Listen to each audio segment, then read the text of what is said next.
254. Point 254. Ici, la passerelle, c'est 192.168.1.253. Maintenant, de l'autre côté, le réseau, c'est 192.168.2.0 en slash 24. Cette passerelle ici, c'est 192.168.2.254. De l'autre côté, c'est 192.168.2.253. Supposons que nous sommes dans une entreprise et nous avons la présence de deux routeurs. Vous voyez, nous avons la présence de deux routeurs. Maintenant, si l'un d'eux tombe en panne, l'autre directement va prendre la relève. Mais maintenant, nous voulons atteindre nos serveurs distants qui sont là. Vous voyez, nos serveurs qui sont là. Mais maintenant, pour accéder à nos serveurs, nous devons passer par nos routeurs. Maintenant, le routeur qui va faire le routage des paquets entre les utilisateurs et les serveurs distants. Supposons que ici, nous avons le serveur web, notre serveur web. Ici, nous avons par exemple le serveur DNS. Ici, nous avons par exemple le serveur AAA, le serveur Radius, pour assurer l'authentification des matériels. C'est plus dans le cours de sécurité réseau où nous allons voir l'authentification. Authentication, Authorization, Accounting. À chaque fois qu'un utilisateur veut avoir accès à un serveur, vous allez voir que le serveur d'authentification va lui demander est-ce que cet utilisateur est enregistré. S'il n'est pas enregistré, il n'aura pas accès. Mais maintenant, nous sommes là. Faisons d'abord l'adressage IP de chaque matériel. Venons ici. 192.168.1.2. Maintenant, la passerelle qui sera mise, c'est cette passerelle ici. Normalement, on va considérer que c'est par ces routeurs que nous allons avoir accès à Internet ou avoir accès à nos serveurs. Ouais, au travers de ces routeurs. Maintenant, ces routeurs sera comme un routeur de secours. Maintenant, lui va passer que tous les PC, pour avoir accès au serveur, va passer par cette route ici. Je mets la passerelle 192.168.1.254. Je vais encore ici. 192.168.1.3. 192.168.1.254. Limitons-nous seulement par là. Maintenant, faisons la configuration des interfaces ici, dans le routeur. Je suis là. Je peux le faire rapidement ici. Face Ethernet 00.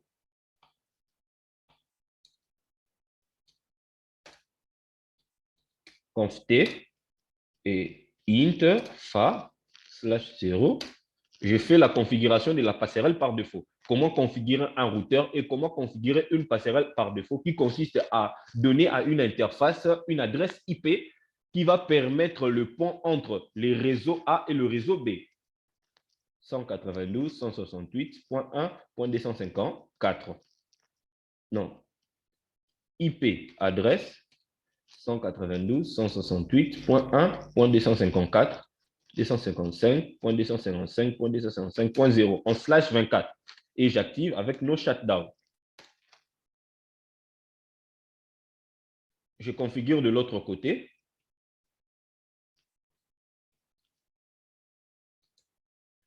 Int fa 0/1 IP adresse 168.254.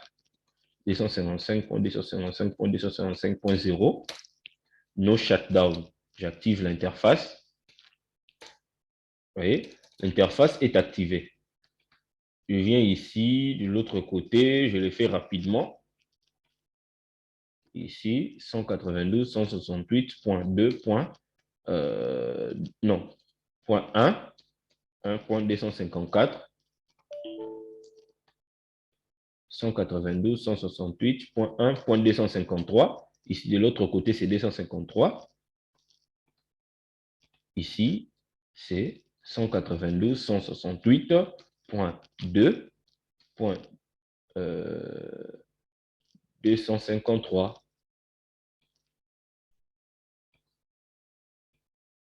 Oui, c'est ça. Maintenant, venons ici, faisons une adresse, donnons une adresse IP au serveur, point 2.2 avec 250.254, non, point 1, point 254. Serveur DNS, point 2, point 3, point 254, point 2, point 254.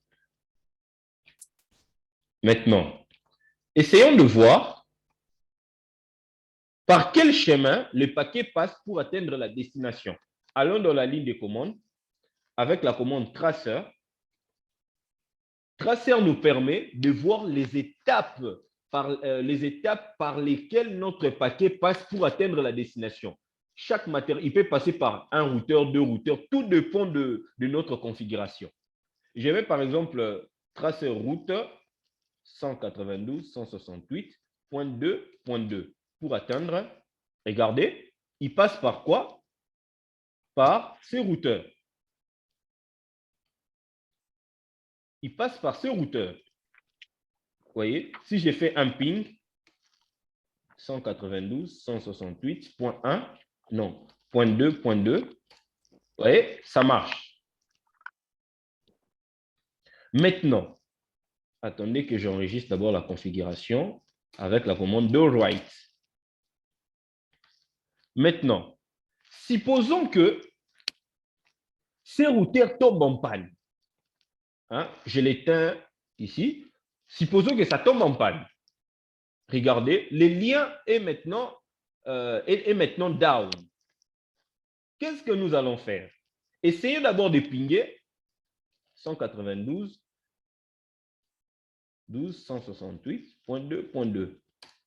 Qu'est-ce que vous remarquez? Il n'y a plus connexion à notre serveur. Oui, nous ne pouvons plus connecter. On t'appelle l'ingénieur réseau, on n'a plus accès à Internet, on n'a plus accès au serveur distant. Qu'est-ce qui se passe? Oh, le routeur tombe en panne. Le temps de l'échanger, il y a eu déjà interruption de service. Vous voyez? Le temps de l'échanger, il y a eu interruption. Vous devez d'abord acheter le routeur et aller comme ça. Le service sera interrompu. Aucune personne n'aura accès au serveur distant. Vous voyez, c'est par là qu'intervient la redondance des passerelles ou la haute disponibilité. Même si ce routeur tombe en panne, l'autre routeur va prendre directement le relais. Vous voyez, surtout dans le monde de l'entreprise, ça marche comme ça. Il y a aussi des sites redondants, il y a aussi des matériels redondants. Et on a dit que le protocole de la redondance travaille seulement avec le routeur et travaille aussi avec un switch de niveau 3. Maintenant, comme nous sommes là, le réseau est endommagé. Le réseau est endommagé. Maintenant, ce que je vais faire, je vais configurer le protocole HSRP dans ces deux routeurs afin que lorsque l'un tombe en panne, l'autre va prendre directement le relais sans pourtant interrompre la connexion ou interrompre la connexion avec le serveur distant. Je suis là. J'allume.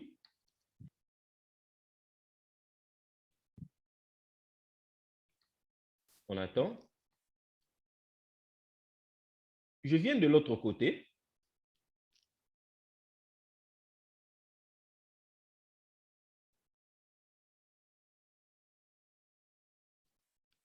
Maintenant,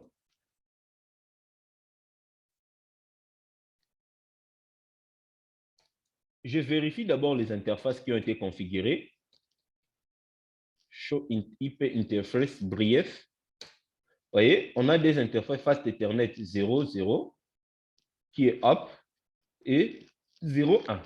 Maintenant, on va configurer, on va aller dans chaque interface pour configurer le protocole HSRP en lui donnant une adresse virtuelle. Cette adresse virtuelle sera comme une passerelle virtuelle pour tous les PC. Ça sera la même adresse. Par exemple, ici, notre adresse virtuelle HSRP sera 192.168. Pour ces côtés, 100.168.1.1.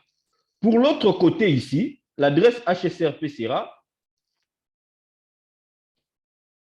192.168.2.1. Ouais, ce sont des adresses virtuelles, ce sont des passerelles virtuelles. Maintenant, nous devons le configurer dans chaque routeur. Je viens dans le premier routeur, enable conft. Je viens, je mets int fa/0. Nous sommes là. Maintenant, je vais taper la commande standby pour activer le HSRP. Standby 1, le numéro de standby, parce que le même numéro, on doit retrouver le même numéro dans chaque routeur. IP 192.168.1.1 et je mets notre passerelle virtuelle. Une configuration simple. Je vais maintenant dans interface Fast Ethernet 01. Je mets IP, non, standby 2, non, de l'autre côté c'est 2, IP 192.168.2.1. Maintenant, je vais de l'autre côté. De l'autre côté, je configure int fa 0/0 et je mets standby 1 IP 192.168.1.1. La même adresse virtuelle. Je vais dans int fa 0/1 standby 2 IP 192.168.2.1. Maintenant, pour vérifier l'état de chaque routeur, il faut taper la commande show standby.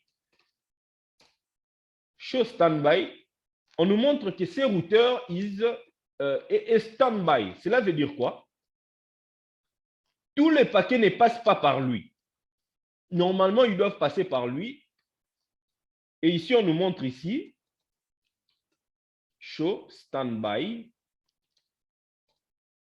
Ici, on nous montre que ces routeurs, c'est celui qui est actif. Pourquoi? Parce que c'est ces routeurs par lesquels va passer le paquet pour atteindre les serveurs distants. Vous voyez? Maintenant, c'est celui qui est actif. Et ce que nous allons faire, nous allons mettre ces adresses virtuelles ici dans l'adresse de la passerelle de chaque PC.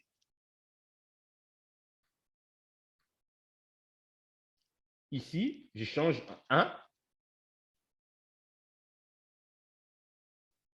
De l'autre côté, je change 1. Maintenant, j'essaye de pinguer.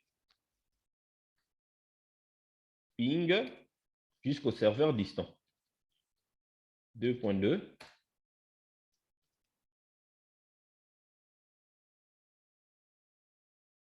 Ça marche maintenant. Vous voyez, ça marche. Et je mets trace route. Regardez.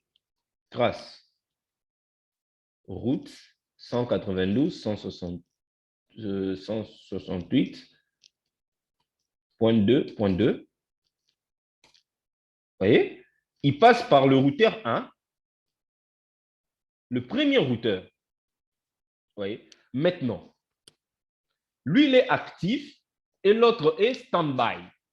Et vous allez remarquer une chose, lorsque lui tombe en panne, automatiquement, lui sera actif. Il devient actif. Vous allez voir. Je viens ici, j'enregistre d'abord, write, de l'autre côté, j'éteins, regardez. Automatiquement, regardez un message.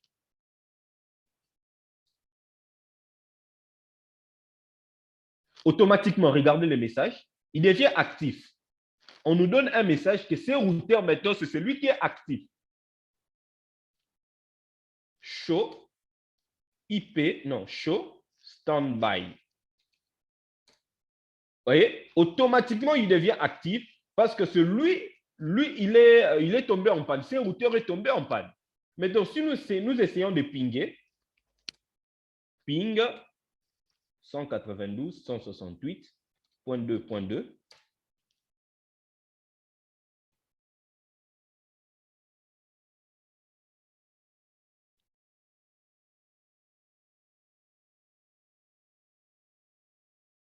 On attend. On essaie encore de pinguer ici.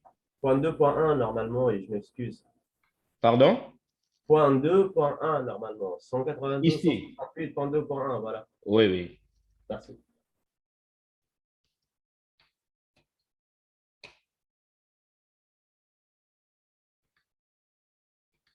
Ici. Point 1. Non, ici, on n'avait pas mis.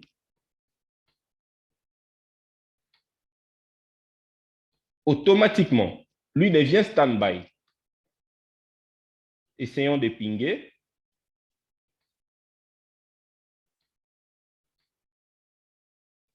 Vous voyez, ça marche automatiquement. Vous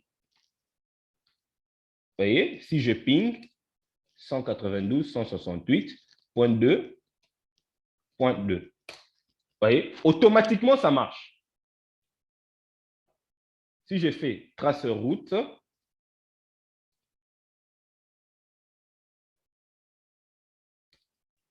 .2.2. Vous voyez, regardez, il passe par l'autre routeur, il change automatiquement de chemin. Il passe par l'autre routeur ici. Vous voyez, c'est ça. C'est ça la haute disponibilité avec HSRP. Vous voyez, la haute disponibilité avec HSRP, qui est un protocole aussi très utilisé. Et on a fait juste une configuration basique. Il y a plusieurs protocoles comme le VRRP, il y a aussi le GLBP, qui sont des protocoles aussi de haute disponibilité qui sont utilisés. Maintenant, aujourd'hui, nous allons utiliser HSRP, qui est un protocole qui est propre à Cisco. Il a été créé par Cisco lui-même. Et voici la configuration qui a été faite sur HSRP ou la haute disponibilité. Et c'est une technologie qui est vraiment aussi utilisée et au sein des entreprises pour assurer la haute disponibilité au sein des entreprises. Ouais. Mais vraiment, ça, je ne sais pas si vous avez des questions par rapport à ça. Je m'excuse, mais on peut dire que c'est un système qui donne la possibilité d'avoir un clonage sur des serveurs temporaires. C'est ça ou pas? Un système, pardon? Un clonage, c'est comme si qu'on fait techniquement que même si un serveur il est plus fonctionnel ou bien même si le C'est comme routage… le clustering, le cluster. Vous Ah, voyez? Oui, le d'accord. cluster. Oui, oui.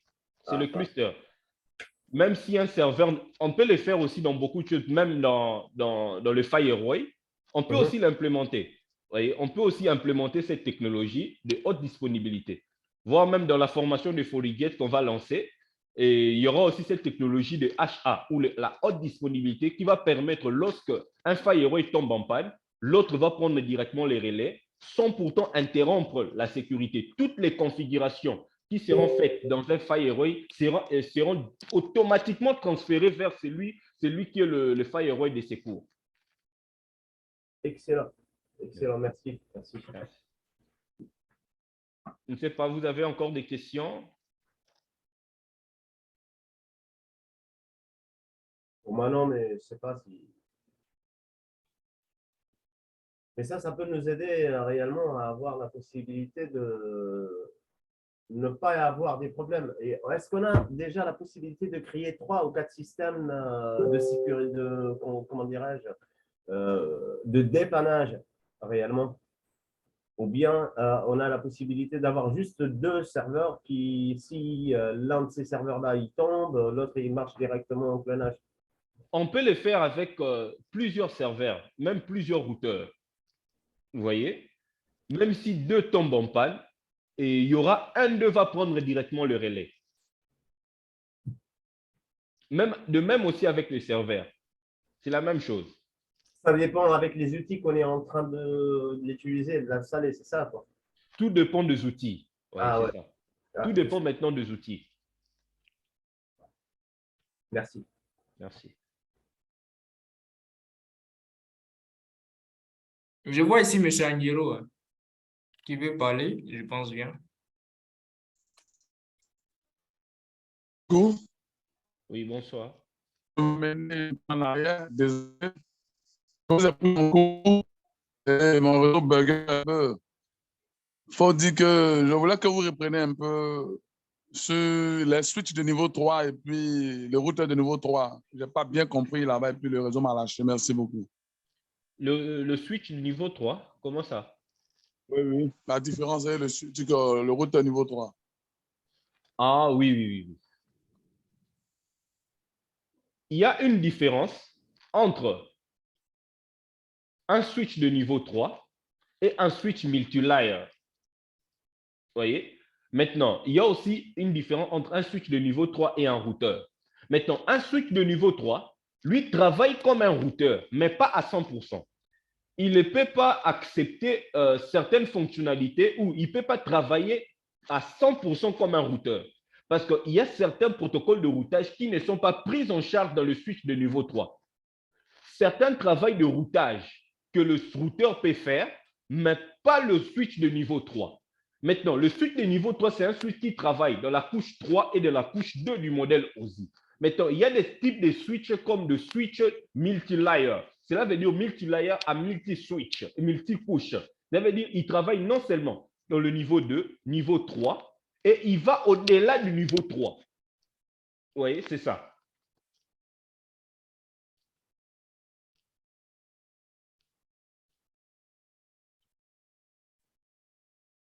Et je C'est bien m'excuse de noté. vous interrompre. Là, vous pouvez parler, je m'excuse.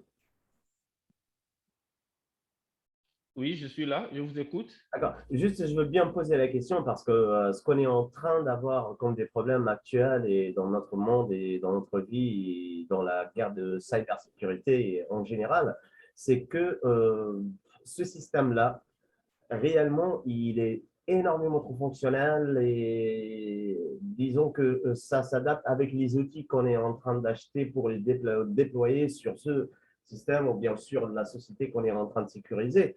Mais à la base, ce que j'ai réussi à faire, c'est d'avoir la possibilité de faire un IP. C'est comme si on travaille sur des IP routables, des IP qui se changent automatiquement. Parce qu'avec Ouais. les attaques DDoS qu'on est en train d'avoir par des milliers des personnes, même des users, il attaque des sociétés avec des DDoS. Est-ce que cette fonctionnalité peut aider à stopper ces attaques-là ou bien les attaques des zombies, les attaques des boots, etc. Cette fonctionnalité, vous Est-ce parlez de que, cette fonction. ouais. La haute disponibilité.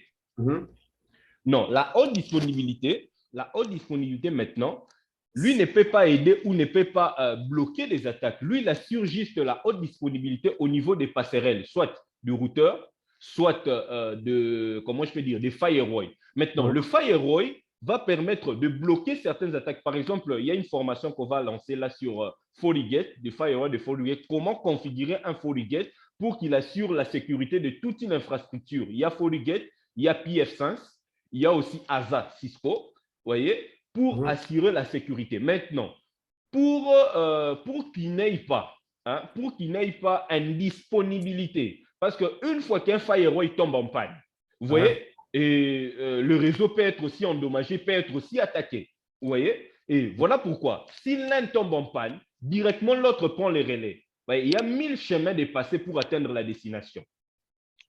Ça veut bien dire que je résume.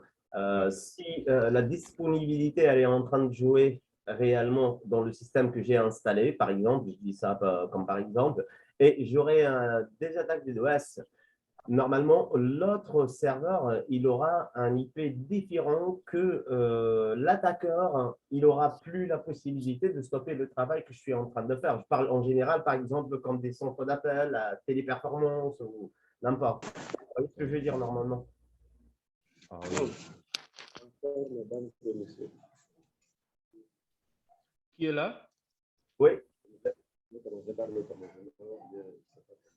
En fait, on s'est retrouvé. Je vais commencer par les... Ok, je vois aussi M. Mike qui a levé la main. M. Mike, vous voulez parler? D'accord. Oui, et bonsoir, j'ai une question. Oui. Ma question, c'est au niveau de la redondance. Oui, oui. Si l'on prend l'exemple que vous avez donné tout à l'heure avec les configurations, il y a un switch principal et puis il y a un secondaire qui est mis en stand-by. Et s'il savait que c'est le switch secondaire qui tombe en panne d'abord, est-ce qu'on pourra le savoir pour pouvoir le remplacer ou bien si on ne le sait pas que le principal tombe en panne aussi, les deux seront hors service? Donc, ma question, c'est est-ce que pendant que le principal est en fonction et que le switch secondaire tombe en panne, est-ce qu'on sera alerté ou un message, un truc comme ça pour nous avertir? Oui. Maintenant, il y a aussi dans des entreprises, il y a des équipes de maintenance réseau, voyez, qui veillent à la, comment je peux dire, à la disponibilité ou à la, comment je peux dire, à la bonne état, comment je peux dire, au bon état, au bon fonctionnement des matériels réseau. Parce que eux sont là pour vérifier si le matériel fonctionne ou pas. Mais maintenant, dans notre cas, c'est plus la haute disponibilité, la redondance. Si l'un d'eux tombe en panne, l'autre va prendre les relais. Maintenant, le rôle de chaque, comment je dis, des ingénieurs réseau ou des techniciens réseau au sein des entreprises, c'est qu'ils vont faire, ils vont commencer à checker chaque matériel si tel matériel est fonctionnel ou est opérationnel ou pas. Vous voyez, dans ces cas-ci. Maintenant, on peut avoir même plusieurs matériels qui vont jouer le rôle qui vont être dans la topologie redondante. On peut avoir même trois. Il y a aussi, comment je vais dire, il y a aussi une topologie, une technologie qui est plus utilisée pour faire la redondance même au sein du fournisseur d'accès Internet. Vous avez deux fournisseurs d'accès Internet. Vous voyez, si l'un tombe en panne, l'autre directement va prendre les relais sans pourtant interrompre l'Internet. C'est aussi la haute disponibilité. C'est une technologie qu'on appelle le SD-WAN. Le SD-WAN va permettre de faire la haute disponibilité entre deux fournisseurs, faire le basculement entre deux fournisseurs d'accès à Internet. Oui, c'est vraiment ça. Et par rapport au matériel, vous allez remarquer une chose qu'il y a une équipe de maintenance réseau qui joue le rôle ou qui supervise chaque matériel si tel tombe en panne ou tel est en bon état. Vous voyez, c'est ça. Ok, merci. Merci.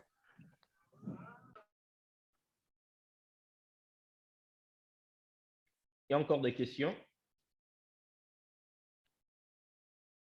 Bon, je pense que ce que vous êtes là, dit là, c'est un peu trop fort pour certains. Donc là, c'est là fatiguer un peu l'esprit de certains ici. C'est trop fort. Vous êtes à un autre niveau, on dirait. C'est Bien ça. dit, franchement. Ça, c'est de la classe. Parce que Pardon? parce que c'est que M. Zeus est là posé comme question, ce ne sont pas des questions de débutants. Bah, j'ai 40 ans et ça fait 26 ans réellement que je suis en train de travailler sur les cybersécurité, le hacking, le trading, les scammers, alhamdoulilah, quoi.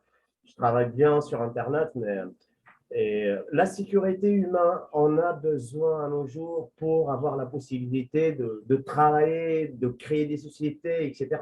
Et la sécurité, c'est l'arme réelle de nos jours et de nos temps, justement. Et je m'excuse si je suis... mais c'est avec le temps, vous aurez la possibilité de maîtriser tout ce qui est calcul, tout ce qui est numéro, tout ce qui est IP, tout ce qui est attaque, tout ce qui est anti-attaque, tout ce qui est Cloud Flag, tout ce qui est un système, c'est un système.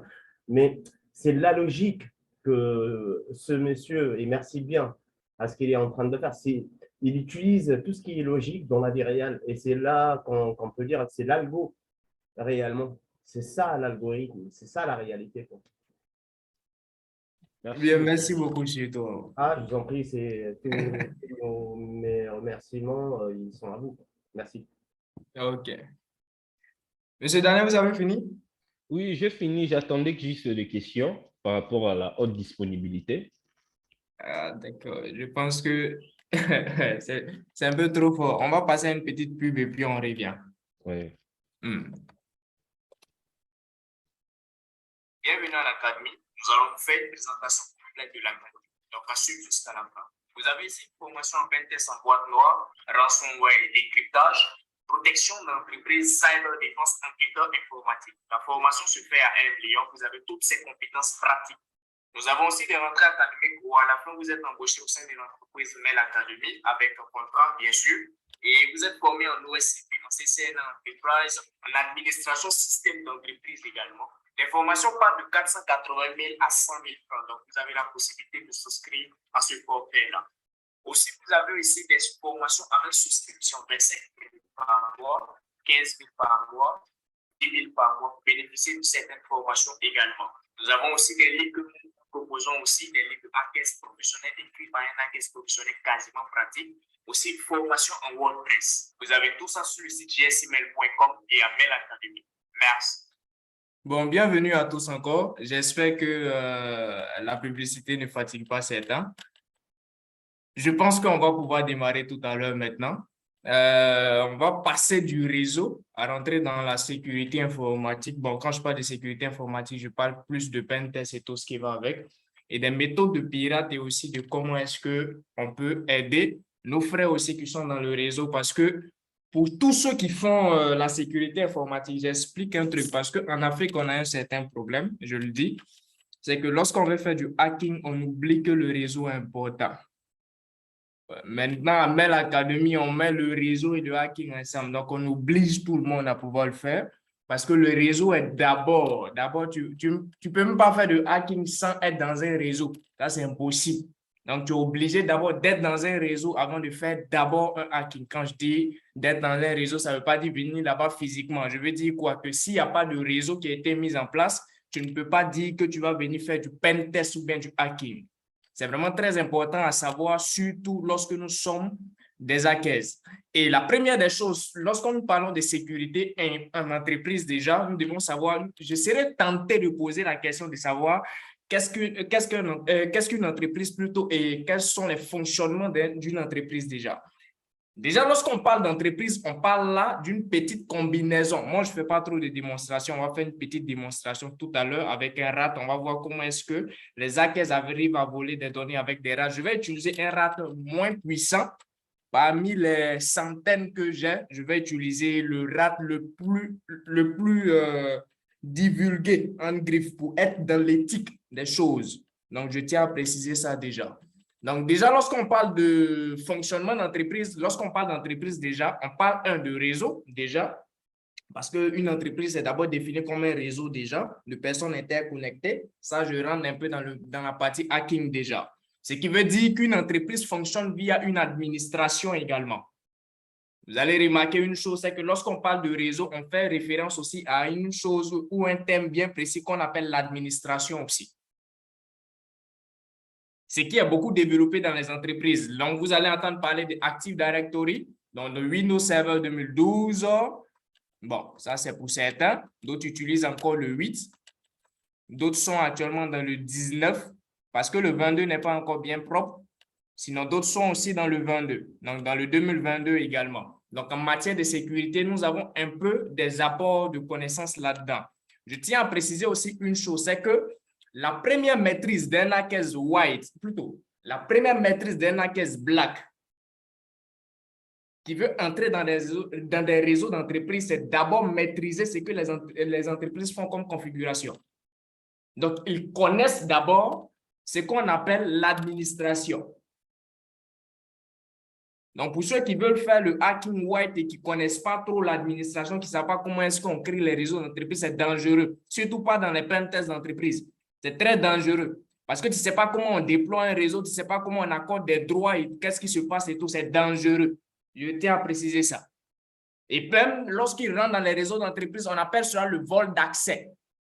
Mais les étudiants savent de quoi je suis là à parler. Lorsqu'on parle de vol d'accès, comment est-ce qu'ils arrivent à voler les accès d'un administrateur qui n'est même peut-être même pas, comment je vais dire ça, sur lesquels ils ne sont même pas, parce que dans les réseaux d'entreprise, chaque poste au fait a ses droits. Et il y a des droits auxquels les utilisateurs simples n'ont pas droit, en griffe. Donc, lorsqu'on prend dans le réseau d'entreprise, il y a des personnes qui disposent de plusieurs types de droits, de privilèges. Mais on ne va pas rentrer dans les détails ici. Je vais rester dans le côté hacking déjà. Je dirais tout simplement que la première maîtrise d'un hacker white ou d'un hacker de mauvaise intention déjà est l'administration. Donc, pour l'information d'abord de tous. Et dans la sécurité entreprise, il faut maîtriser déjà ce que tu dois sécuriser. Ça, c'est un griffe. C'est un peu comme une personne qui fait de la programmation web qui veut sécuriser des systèmes. Ça ne colle pas. Donc, pour mieux sécuriser déjà une entreprise, tu dois d'abord savoir le fonctionnement de l'entreprise. Comment est-ce que les Active Directory fonctionnent, en plus du réseau, bien sûr. Parce que le réseau, c'est un domaine, que tu le veux, que tu ne le veux pas, ça va s'imposer. Soit tu travailles. Bon, ce que moi j'aime dire, c'est quoi? C'est qu'on travaillera toujours comme des hackers ou les white hats doivent travailler toujours comme des hackers, c'est-à-dire se mettre ensemble pour sécuriser. Voilà pourquoi vous allez voir que le professeur de réseau, moi et autres, qu'est-ce que nous faisons? Chacun vient apporter sa solution. Et c'est selon les solutions de chacun maintenant qu'on arrive à tester nous tous et on valide. Et c'est ce qui est le plus important en hacking, c'est qu'il ne faut pas travailler seul. Ça aussi, c'est un conseil que je donne aux débutants. Parce que là, je reviens à la classe des débutants qui sont délaissés un peu. Avec le professeur de réseau et quelques étudiants aussi, M. Mike et M. Just, ils ont envoyé le niveau encore plus haut.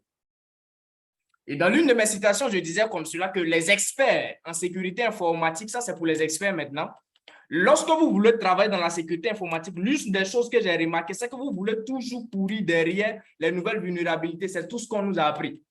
À courir toujours derrière les nouvelles vulnérabilités. Donc, à chercher à sécuriser les nouvelles vulnérabilités. Ça, c'est une mauvaise manière. Justement, je m'excuse de vous interrompre. C'est ça notre merde dans notre métier, en fait. Même avec MetaExploit, tu as toujours des vulnérabilités à peu importe quel système, en fait. Et ça, à ce qu'on sache, les vulnérabilités ne vont pas cesser. Je disais une chose que, en vérité, il n'existe pas de nouvelles vulnérabilités, mais en réalité, il y a plusieurs vulnérabilités. Le but de chaque vulnérabilité, c'est d'abord de chercher. Lorsqu'on veut sécuriser des réseaux d'entreprise, il faut chercher le fonctionnement des vulnérabilités. Comment est-ce que la vulnérabilité fonctionne? Sur quel poste ça travaille? Comment est-ce qu'on peut contrecarrer cela selon ce type de truc-là? J'ai pris un cas simple où j'ai fait une sécurité au niveau d'un réseau où j'ai fait pentester cela par moi-même, mon mentor. J'ai fait pentester cela par au moins 2 hackers professionnels. Quand je parle de hackers, les gens me connaissent ici. Je n'aime pas trop les diplômes. Donc, les diplômes, je ne fais pas trop la promotion de ça. Je veux dire des personnes qui pratiquent. Ils n'ont pas pu pénétrer en réalité avec l'Active Directory que j'ai eu à faire. Pourquoi? Parce qu'il y a des types de politiques qu'on apprend aux administrateurs système qui n'est pas en réalité, qui n'est pas faux, mais qui n'est pas en réalité bon pour les hackers. Donc, lorsque tu es un hacker et que tu as une connaissance déjà en administration, tu peux mieux faire la sécurité. Bon, ça, c'est lorsque tu t'intéresses à la sécurité, bien sûr. Tu peux mieux faire la sécurité en fermant certaines choses, mais ça peut aussi empêcher des travaux. Donc, en tant qu'expert, l'une des choses sur lesquelles on doit travailler, c'est quoi? On doit être habitué à faire de ces configurations qui sortent un peu de tout ce qui est de la normale. Parce qu'il y a des normes qui sont là, où on dit non, dans les stratégies, parfois, il faut activer ça, il faut permettre à ce que telle connexion puisse se faire, telle. Dans ce genre de configuration-là, déjà, il y a des soucis qui peuvent se faire au niveau des entreprises. Et en tant qu'expert, il ne faut pas toujours courir derrière les vulnérabilités. Déjà. Ça, c'est l'une des choses que je dis toujours et je le répéterai et je vais toujours le répéter plutôt. Donc, c'est l'une des choses à savoir, en fait, c'est qu'en tant que pentester, on ne doit pas toujours courir derrière les vulnérabilités. On doit chercher une solution finale, en griffe, face à certaines vulnérabilités. Donc, on sait qu'il y a des vulnérabilités. Quand on prend la faille MS17, 010, quand on prend la faille MS17, quand on prend la faille 0 logon, quand on prend tout ce qu'il faut comme, comment je vais appeler ça? Il y en a d'autres, on va prendre comme un paquet.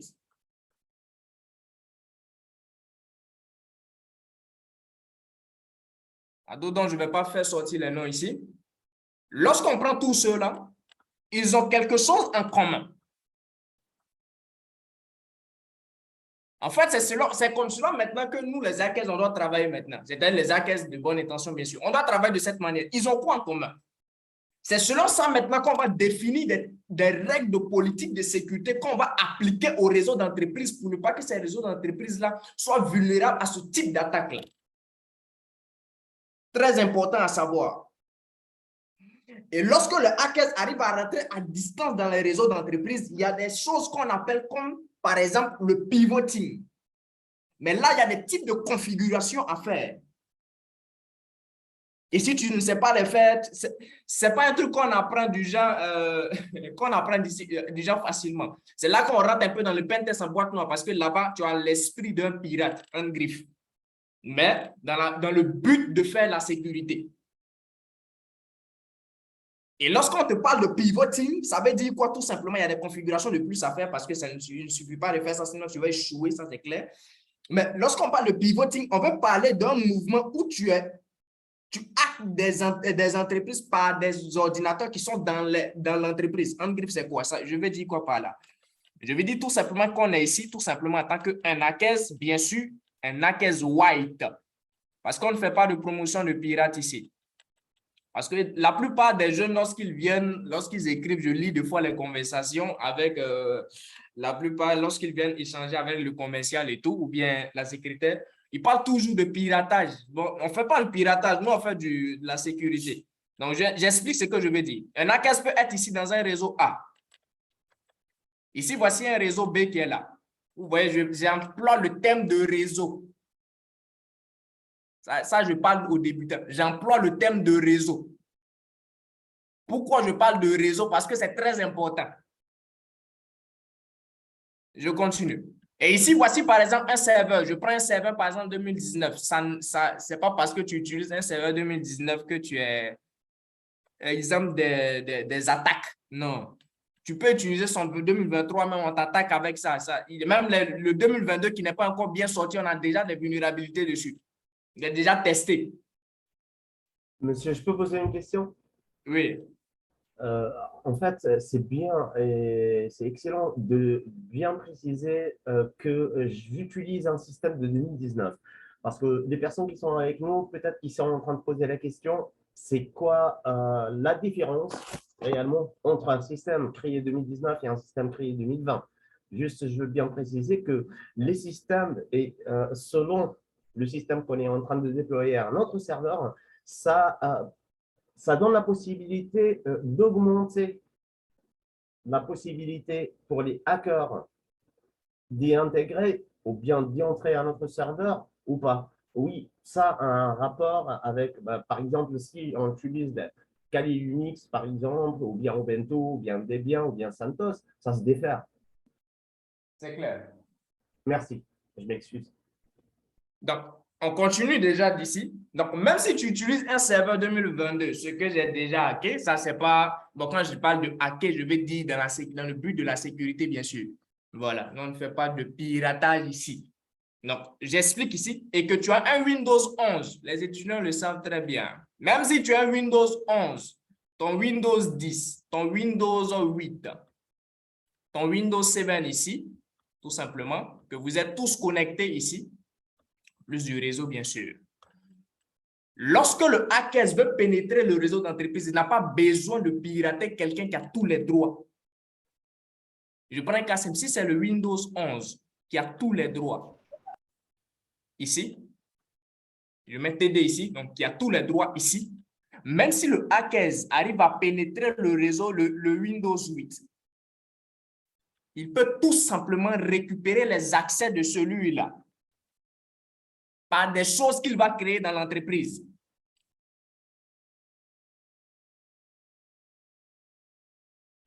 Et une fois qu'il a les accès, il va passer par cette machine qui est là pour pouvoir hacker celui-là, le Windows 8, hein, je ne parle pas de Kali, pour pouvoir hacker celui qui est là, pouvoir hacker celui qui est là et pouvoir pénétrer le serveur.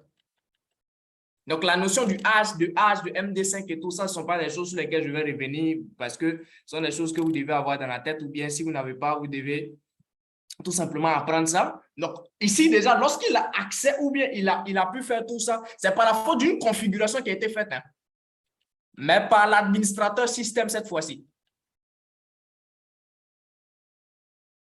Le réseau a fait son travail, mais l'administrateur système peut laisser une faille. Et ça, la plupart des hackers, voici le problème avec des fois ceux qui sont dans le réseau, c'est que des fois, ceux qui sont un peu dans le réseau, je prends un truc simple, des fois dans les entreprises, ils ont un petit souci avec ceux aussi qui font le hack. Ils ne s'entendent pas toujours eux tout ça. Dans les entreprises, ça pose un grand souci. Donc, la maîtrise déjà de la sécurité informatique commence d'abord par l'engouement que nous avons pour pouvoir faire cette sécurité-là déjà dans les réseaux d'entreprise. Sinon, tu peux faire 15 ans en train de faire un pentest sans savoir comment est-ce qu'on fait un seul paramétrage de sécurité. Parce que tu es seulement en ivoirien, on dit gamé, mais en français, on va dire figé sur seulement le piratage, ce qui est très mauvais. Et le but principal de tout hacker, qu'on le veuille ou qu'on ne le veuille pas, directement ou indirectement, ce sont les vols de données. Database.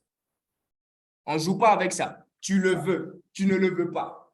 Que tu le veuilles, que tu le veux, ça c'est pour toi. Je t'ai dit, le but principal d'un hacker dans ton réseau d'entreprise, ce sont les bases de données. Où? C'est qu'on appelle les vols de données.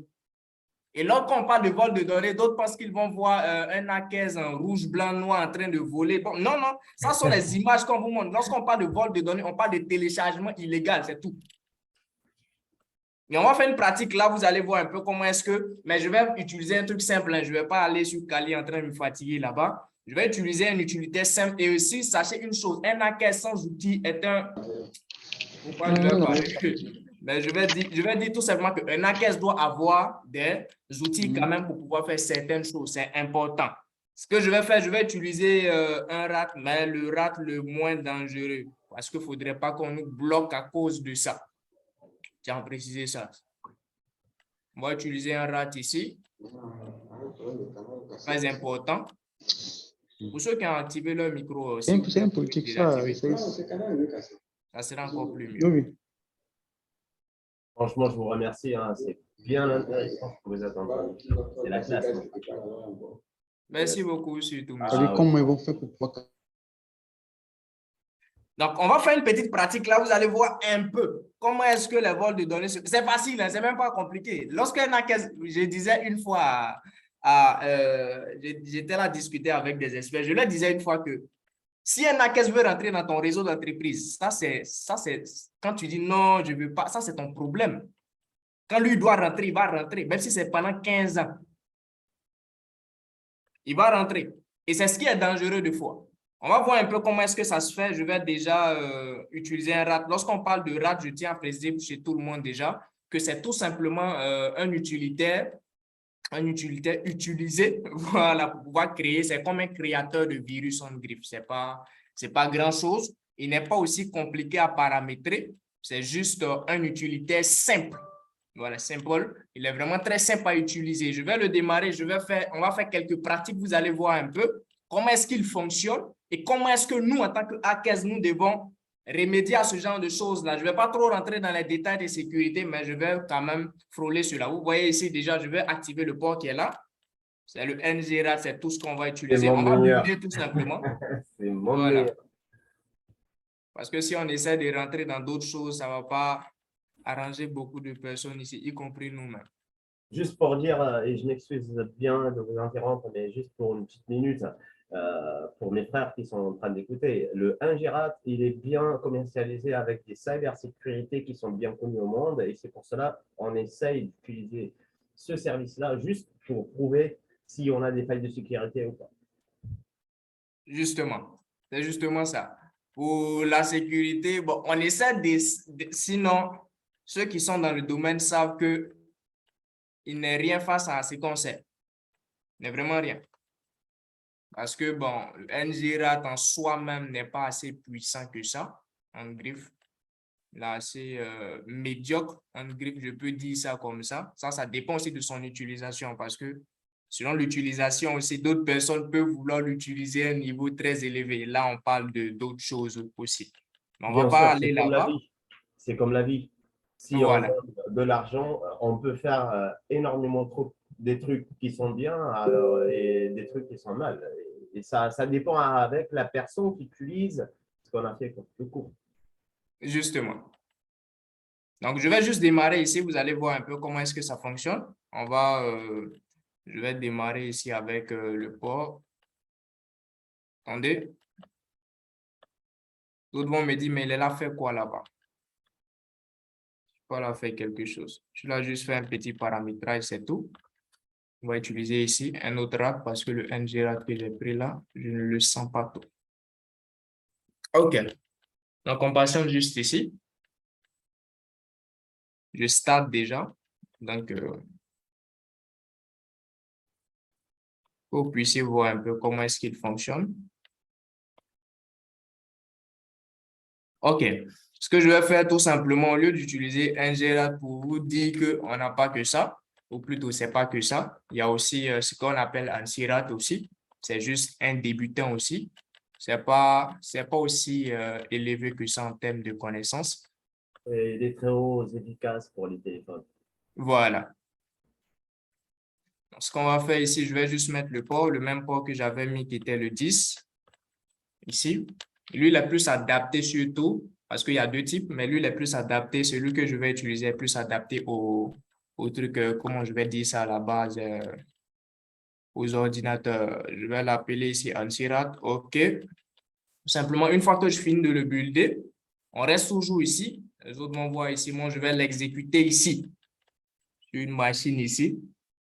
Donc, tout se fait en local. Donc, celui qui va lui... Bon, d'ailleurs, vous n'avez pas. Donc, il allait dire celui qui allait l'utiliser hors de son local, ça ne me concernera plus. Donc, en passant ici, vous allez voir ici, nous avons ici quoi? Une section. Pour ceux qui ne savent pas, lorsqu'on parle de section, on parle de retour de shell tout simplement. C'est comme cela que moi, je l'appelle personnellement. Et une fois qu'on finit de le faire de cette manière-là déjà, on peut faire plusieurs choses déjà. On peut même commencer déjà à visualiser l'écran. Attendez que je vous partage ici pour que vous puissiez voir. Vous allez voir tout ce que je vais faire, ça sera visualisé ici, vous voyez ce que je vous montre là. Donc, tout ce que la machine cible fait, vous pouvez voir cela également. Et aussi la possibilité aussi de pouvoir voler des données également ici, avec certaines choses que je ne vais pas aussi utiliser ici, parce qu'il a plusieurs options pour le faire. C'est assez facile, ce n'est pas assez compliqué. Il suffit juste d'aller dans File Manager. Ici, j'ai plusieurs disques. Vous voyez ici, hein, ce que je partage déjà, c'est que ça vous partage. Ce n'est même pas moi qui partage cela. Vous voyez s'il y a un disque C, disque D et autres. Si je veux rentrer, par exemple, dans le disque D, je n'ai qu'à cliquer dessus. Vous voyez ici, j'ai tout ce qui est des données. Je peux vous montrer cela encore ici. Vous allez voir tout ce qui est des données de l'ordinateur. Vous voyez ici, tout ce qui est des données de l'ordinateur. On peut tout simplement faire ceci. Clic droit, download, tout simplement. Donc, une fois qu'on download cela, c'est pour ça que je vous dis, voler, c'est pas une chose. Quand on dit voler, ça veut dire tout simplement télécharger quelque chose illégal ou même plutôt prendre quelque chose sans avis. Voilà, je peux dire ça comme cela. Donc, donner ici, voler ici, ça veut dire tout simplement télécharger les données de la cible sans que la cible ne le sache. Très important à savoir. Donc, déjà, voici déjà ce que vous devez savoir ici déjà. C'est un peu simple, hein? Ce n'est pas assez complexe ou bien compliqué. Voilà, à savoir, je ne vais pas voler, je ne suis pas obligé de voler, je n'ai qu'à télécharger. Une fois que je finis de télécharger, je n'ai qu'à fermer ici. Et je partage ici, tout simplement. Je n'ai qu'à venir après dans le dossier où ça se trouve tout simplement, où un CRAT est. C'est un RAT pas mal quand même, mais pas assez puissant. Donc, je vais venir ici tout simplement dans le dossier où il est. J'espère retrouver le dossier.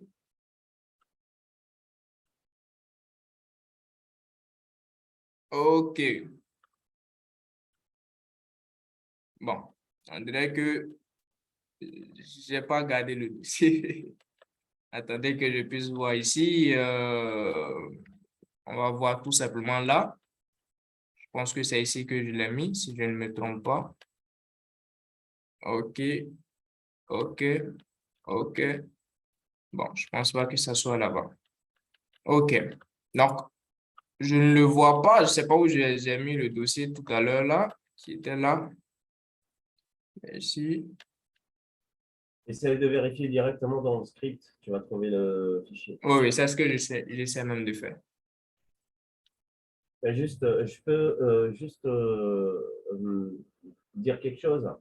Oui. Pour tout le monde, ce que vous êtes en train de voir comme logiciel, parce qu'il y a des personnes qui m'ont posé la question, est-ce que si j'installe Ngirat ou n'importe quel logiciel de piratage, bien de hacking, est-ce que la personne qui a créé ça aura la possibilité d'avoir ce que je suis en train de voir? Juste, je veux dire que vous êtes les propriétaires de votre local machine.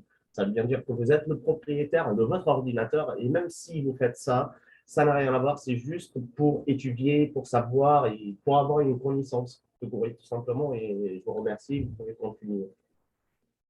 Il y a même des chefs d'entreprise qui peuvent l'utiliser tout simplement pour vérifier tout ce que ceux qu'ils ont embauchés font, parce que ça arrive des fois d'être tenté de savoir qu'est-ce qu'on fait dans l'entreprise et tout, de voir un peu. Bon, ça c'est pour ceux qui sont des chefs d'entreprise ici. Ça peut être utilisé aussi pour voir un peu qu'est-ce qui se passe sur les ordinateurs au niveau de la comptabilité, au niveau des trucs et tout. Comment est-ce que chacun gère, qu'est-ce qu'il tape, qu'est-ce qu'il fait principalement. Ce qui est deux fois avantageux parce qu'il y a des personnes qui se jouent très malin dans les entreprises ou plutôt qui sont de mauvaise foi, surtout. Donc, ça vous permettra aussi de pouvoir voir qui fait quoi et qui est qui dans votre réseau d'entreprise aussi. Je prends un cas simple, si vous gardez beaucoup de données et tout, c'est aussi très important de pouvoir l'utiliser aussi. Bon, ça, c'est dans le cadre où vous êtes, parce que vous êtes propriétaire à la base de votre... Dans le cadre professionnel. Voilà. Donc, ça, c'est dans un cadre professionnel. Vous êtes à la base vous-même propriétaire de votre entreprise. Donc, vous n'avez pas vraiment besoin de voir quelqu'un par rapport à ça. Donc, je vais partager ici ce qu'il faut pour pouvoir voir déjà ce que vous devez voir. Je vais vous partager si vous allez voir. Il suffit juste de faire un clic droit ici. Vous venez ici dans Serveur, Clear, Show Folder, tout simplement ça. Cela va ouvrir déjà le fichier, là où le fichier est. Attendez, je vous partage ici. Vous voyez ici, c'est celui-là que je viens de télécharger, donc que je viens de voler. Il se trouve dans quoi? Dans Présentation, tout simplement. Comment on appelle ça ici? Client Folder, ici, vous allez remarquer qu'il se trouve dans Ngirat ici. Vous voyez? Donc, ici, tout simplement, voici le dossier que je viens. Et si je l'ouvre, ça va s'ouvrir sans problème. C'est que je ne vais pas faire. Mais si je l'ouvre, ça va s'ouvrir sans problème. Parce que ça marche comme si c'est ça. Il n'y a pas de souci, vous faites là-dessus.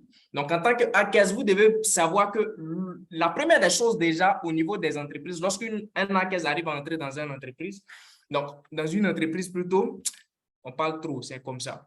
La première des choses déjà, c'est qu'il veut vendre des données d'abord. Ça fait un. C'est pour cela que vous allez remarquer que la plupart des Black Hat ont beaucoup de disques durs. Ce n'est pas fait du genre parce qu'ils veulent ça. Ils veulent télécharger, downloader. Un. La deuxième des choses, c'est qu'il peut arriver de fois qu'il rentre, mais il n'a pas les armes nécessaires pour pouvoir vous combattre. Selon les configurations que les personnes au niveau du réseau ont eu à faire, que ceux du hacking ont eu à faire, que les administrateurs ont eu à faire. Et pour cela, qu'est-ce qu'il va faire? S'il arrive à voir un peu comment est-ce que le réseau fonctionne. Un. Deux. Bon, ce qu'on appelle le scan et tout ce qui va avec, mais il y a des choses qui sont plus profondes que les histoires de scanner. Scanner, ça c'est... Scan, ça c'est encore un peu... Il y a des choses encore pour voir comment le réseau est. Ce n'est pas une histoire de scan, c'est encore d'autres choses. Donc, s'il arrive à voir tout ça, il arrive à garder les données. Il y a des thèmes que je n'aime pas utiliser parce que ça peut se retourner. Mais s'il arrive à garder les données, si les gens l'utilisent de façon mauvaise surtout, s'il arrive à regarder un peu comment, ou bien il arrive à garder les données, il peut le donner. Il y a deux solutions. Soit il s'en va s'armer encore à nouveau et vient, selon les difficultés qu'il a eu à faire, pour pouvoir gravir les échelons plus facilement puisqu'il a eu déjà accès au réseau de l'entreprise. Ça fait un. Maintenant, de deux, si les administrateurs n'ont pas été alertés, bien sûr. Maintenant, de deux, et qui n'ont pas pris aussi, attendez, je reviens encore un peu, qui n'ont pas pris aussi les bonnes mesures. Parce qu'il y a ce qu'on appelle le golden ticket. Il y a des administrateurs, quand ils finissent, ils laissent les choses, au fait, non, ils ont fait, bon, on a scanné, ils ne connaissent pas encore. Mais si déjà, ils s'en vont et qu'il revient, il est encore plus armé et puis il peut mieux pirater parce qu'il sait déjà qu'est-ce qu'il y a dans l'entreprise. Ça fait deux. Maintenant, la deuxième solution face au vol de données, c'est que c'est quoi? C'est qu'il peut aller vendre ces données-là et vendre aussi l'architecture et comment est-ce que l'entreprise fonctionne à un autre Ça pirate s'appelle qui va la faire le caverne travail de sa d'Alibaba. place. Ça s'appelle la caverne d'Alibaba. Pour les hackers. Bien évidemment. Et en même temps aussi, il y a des données aussi qui peuvent servir aussi aux pirates, tout simplement de pouvoir. Bon, en fait, c'est vraiment très subtil. Hein. Les gens peuvent voir leurs données comme négligeables, mais ce que ça peut faire, tu ne sais pas au fait ce que ça peut faire. Même dans les réseaux d'entreprise, même quand tu es secrétaire, ce que ça peut faire, c'est pas pour du bas niveau, c'est pour du haut niveau. Et la première protection d'une entreprise, ce sont d'abord ses données. Ça, c'est ce que je dis. Et c'est la seule chose que je vais donner comme conseil. Ce sont d'abord les données. Et comment est-ce qu'on protège les données là? Je ne peux pas montrer aussi à quelqu'un ici. Et dans la sécurité, parce que il ne faudrait pas protéger les données où on peut voler. Ça, c'est de la médiocrité. Il faut protéger les données de telle sorte qu'on, même s'il arrive à les avoir, il n'arrive pas à les déchiffrer. Ça, c'est encore d'autres types de pratiques. Donc, un hacking, comme je le dis, si tu n'es pas à un niveau 1, on ne peut pas t'envoyer au niveau 2, sinon tu vas tomber. Il y a des méthodes aussi à apprendre pour être excellent en Active Directory.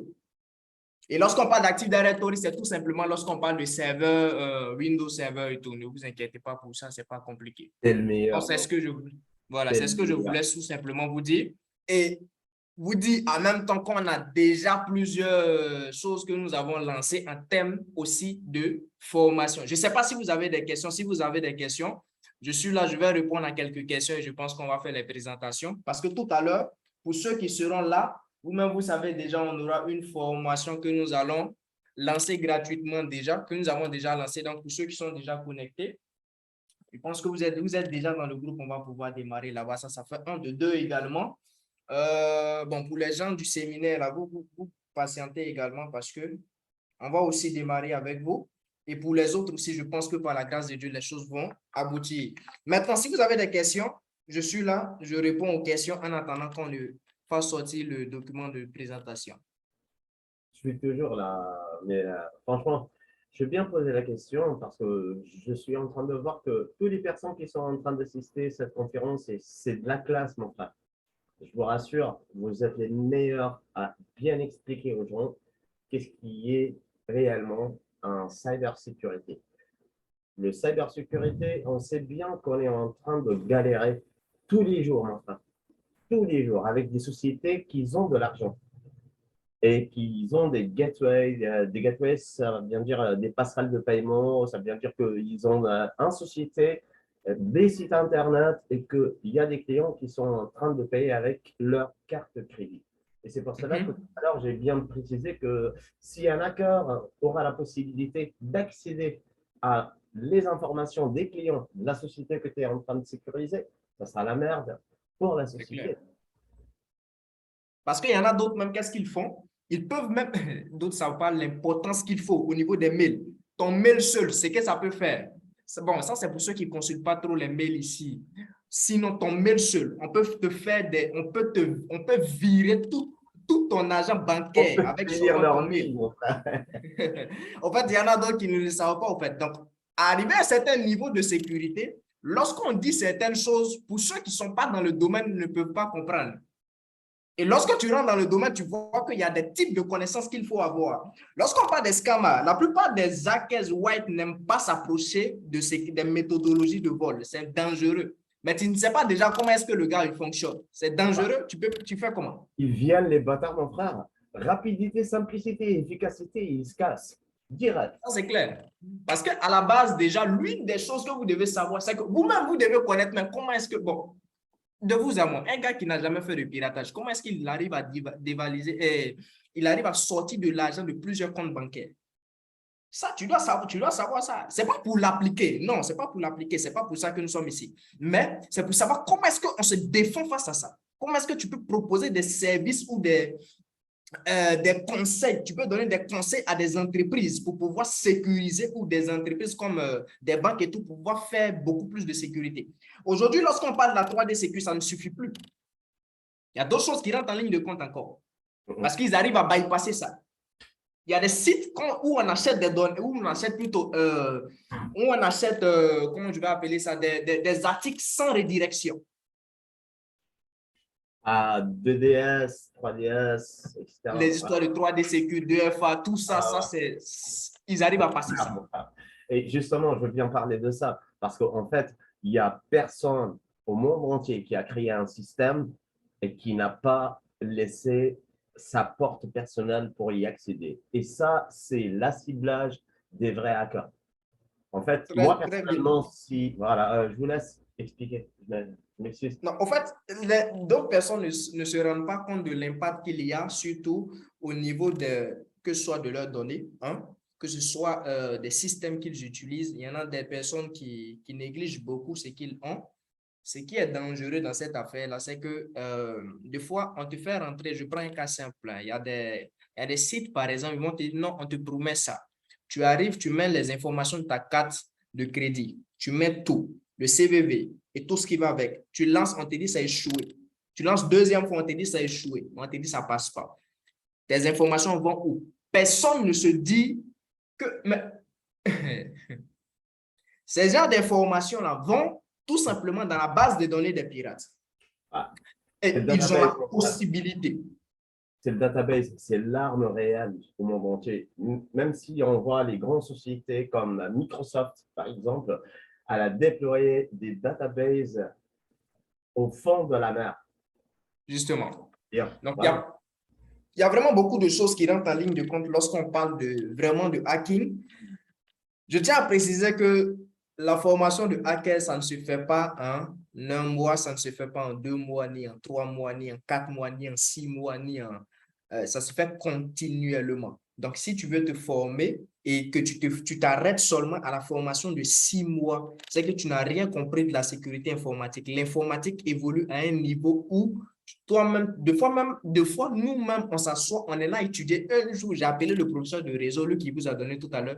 On est allé échanger, et puis il m'a posé, il dit, mais est-ce que tu te rends compte? Il dit, mais moi-même, je comprends. Mais comment est-ce que nous-mêmes, on cherche à se mettre à jour? On voit que les choses sont arrivées à un autre niveau encore. C'est vraiment très… Au niveau de la sécurité informatique, lorsque j'ai le livre au niveau de comment devenir un expert en sécurité informatique, lorsqu'on parle du programme de mentorat, dans le livre, c'est écrit, si ton mentor ne bosse plus, ça ne vaut plus la peine de le suivre. Il faut le laisser. Parce que ce genre de personnes vont te retarder. La sécurité informatique est graduelle. Ça avance. Et lorsqu'on parle aussi de sécurité informatique, on parle de sécurité. Donc, je tiens à préciser une chose. Réellement. La sécurité, c'est vraiment très important. Et aussi, vous devez aussi apprendre certaines choses, surtout au niveau aussi de comment est-ce que les enquêteurs en sécurité informatique fonctionnent. C'est important à apprendre, c'est très important déjà. Ça fait un. De deux également, vous devez aussi savoir comment est-ce qu'on analyse déjà même au niveau des processus, depuis des processus déjà. Et quand c'est comme cela, on te dit de maîtriser déjà comment est-ce que Windows fonctionne. Donc, les paramétrages de base de Windows, quels sont les bits qu'il faut regarder, qu'est-ce qui est anormal dans le système. Donc, tout ça, en fait, ça fait partie de la sécurité informatique. Ça, c'est dans la sécurité encore plus profonde. Et puis, dans la sécurité encore plus profonde, ça fait un, mais encore plus détaillé. C'est encore très intéressant encore. Donc, plus on arrive, on continue en sécurité informatique, il y a des types encore de méthodologies à apprendre. Donc, c'est un peu… Justement, monsieur, que je voulais dire. Justement, je viens de dire quelque chose et j'aime bien le dire. Il faut bien comprendre la machine et sa langage, ou bien le système et sa langage pour que j'aurai la possibilité de discuter avec lui et de lui donner des ordres pour qu'il m'obéisse. Justement, très important à savoir. Donc déjà, je vais vous présenter déjà l'académie. Nous sommes une équipe de sécurité qui faisons la sécurité informatique. La première des choses d'abord que je dis à tous ceux qui sont ici, je dis toujours aux gens que dans la sécurité informatique, l'une des choses que je déteste le plus, c'est lorsqu'ils ont pris maintenant les diplômes pour mettre en avant sur les connaissances.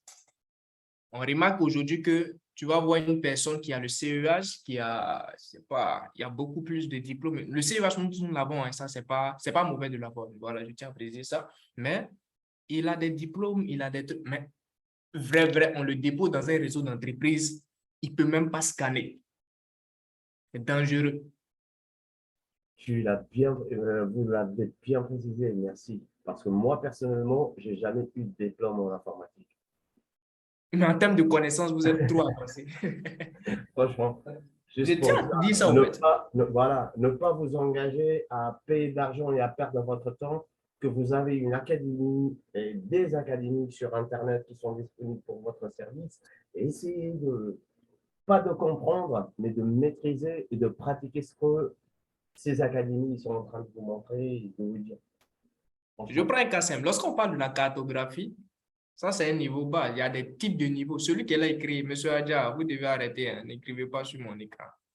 Je tiens à préciser ça. Maintenant, je répète que tout simplement que lorsque nous faisons la sécurité informatique, ce que je dis, un jour on était entre, il y avait des experts là, et je disais comme cela à des personnes, je suis très jeune, mais je leur disais quelque chose que l'une des choses qui a gâté un peu le domaine de la sécurité informatique, qui a fait qu'il y a beaucoup plus de nullards que de compétences, que de compétents en sécurité informatique, c'est qu'il y a beaucoup plus de personnes qui ne cherchent qu'à acquérir des diplômes. Mais je prenais, il y avait, je ne sais pas si, Monsieur Mike, vous êtes là? Je ne sais pas si vous êtes là. Oui. Vous vous rappelez, lorsque nous sommes partis à la Startup Academy, après l'expert, après on lui explique des choses et puis lui-même, il hoche la tête tellement il ne savait pas que l'administration, où il est certifié, que c'était aussi profond que ça. Effectivement. Je tiens à préciser une chose, ce n'est pas une sorte du genre, non. Lorsqu'on arrive dans le domaine des connaissances, ce n'est plus une histoire de diplôme, c'est d'abord une histoire de type de connaissances. Maintenant, les diplômes, on peut l'acquérir, par exemple, lorsque nous sommes dans les entreprises pour gravir les échelons et tout. Je tiens à préciser une chose, les diplômes ne sont pas des mauvaises choses à avoir, elles sont très importantes, mais les compétences d'abord, je dis ça toujours parce que ce sont les compétences qui nous permettent de pouvoir corriger en griffe certaines choses qui se font au niveau des questions et autres, parce que ce sont des vrais ou faux qu'on donne, des questionnaires et tout, ou bien des quiz et tout. Donc, des questionnaires qui sont donnés au niveau des de trucs, comment je vais appeler ça, des certifications. Donc, à la base, déjà, vous devez chercher d'abord à maîtriser d'abord la chose. Ensuite, chercher, si vous voulez, des diplômes là-dedans. Et vous voyez que vous êtes maintenant parfait. Parce que ça ne sert à rien d'aller avec des diplômes dans une entreprise où on te dit qu'il faut faire un pen test, il ne sait même pas comment on scanne le réseau. C'est dangereux. Donc, c'est dangereux déjà. Donc, à la base, c'est le petit conseil que je voulais donner avant même qu'on ne poursuive. Je connais plusieurs écoles qui forment, qui donnent des diplômes. Ne vous inquiétez pas pour ça. Pour les diplômes, là, nous tous, on peut donner, mais ce n'est pas pour ça que nous sommes là. OK, donc je disais déjà ici que l'une des choses d'abord ici, c'est qu'on a des programmes de formation. Je vais vous présenter cela seulement. Il y a du coaching privé de formation déjà. Il y a le pen test en boîte noire que nous voyons. Pratique. On fait pas, nous, on n'aime pas trop ou on parle trop sans pratiquer. C'est dangereux. Voilà, pratique chez nous. Déjà, vous avez aussi d'autres programmes aussi au niveau de l'espionnage, de hackers éthique du haut niveau. Bon, ça, c'est pour l'éthique. C'est écrit là, éthique. 100% pratique. Déjà, vous avez aussi un autre programme au niveau de la protection avancée en entreprise. Vous allez voir aussi tout ce qu'il faut comme ransomware et décryptage. Parce que si tu ne sais pas déjà comment est-ce que les ransomware cryptent les données d'entreprise, tu vas savoir comment on fait la sécurité de ça, comment. Par quel port il passe. Qu'est-ce qu'il fait comme paramétrage. Et ce qu'on appelle aussi les... j'ai un rat là. On appelle le limrat. Bon, il y a un autre nom également qui est encore plus puissant.